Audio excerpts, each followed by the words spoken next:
இந்த உலகத்துல ஆயுதங்கள் பல. ஆனா ஒரே ஒரு வேல், அது தெய்வீக சக்தி. இந்த வேல் ஆயுதம் மட்டுமில்ல, அது ரகசிய சக்தி. ஒரு காலத்தில் தேவர்கள் அனைவரும் அசுரர்களால் துன்பப்பட்டபோது அவர்களின் சக்தி ஒன்றிணைந்து பிறந்ததே முருகன் வேல். இது இரும்பு அல்ல, 6 தேவதைகளின் சக்தி. அம்மையின் அருள், தீய சக்தி அழிக்கும் வேல்.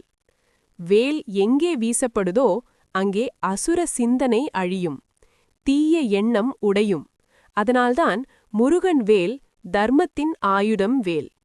அசுரர்களுக்கு மட்டும் எதிரி இல்ல, பக்தர்களுக்கு கவசம். கஷ்ட நேரத்தில் வேல் நினைத்தால் பயம் குறையும், மனம் தெளியும். கர்மா வெட்டும் வேல். வேலின் மிகப்பெரிய ரகசியம், அது கர்மா வெட்டும். முன்ஜென்ம பாவங்கள், மன சுமைகள் வேல் தியானத்தால் அழியும். இன்றும் முருகன் கோவில்களில் வேல் முன் ஒரு நிமிடம் நின்றாலே மனசு லேசாகும், முடிவுகள் தெளிவாகும், வழி திறக்கும். அதுதான் வேலின் உயிருள்ள சக்தி. செவ்வாய்க்கிழமை காலை அல்லது மாலை வேலை மனதில் நினைத்து 3 முறை சொல்லுங்கள். ஓம் சரவணபவ. மனத்திலுள்ள பாரம் வேலுக்கு ஒப்படையுங்கள். முருகன் பொறுப்பெடுப்பார். வேல் ஒரு ஆயுதமில்லை, அது உங்கள் வாழ்க்கையை வழிநடத்தும் தெய்வீக சக்தி. நம்பிக்கை வைத்தால் வேல் நிச்சயம் செயல்படும்.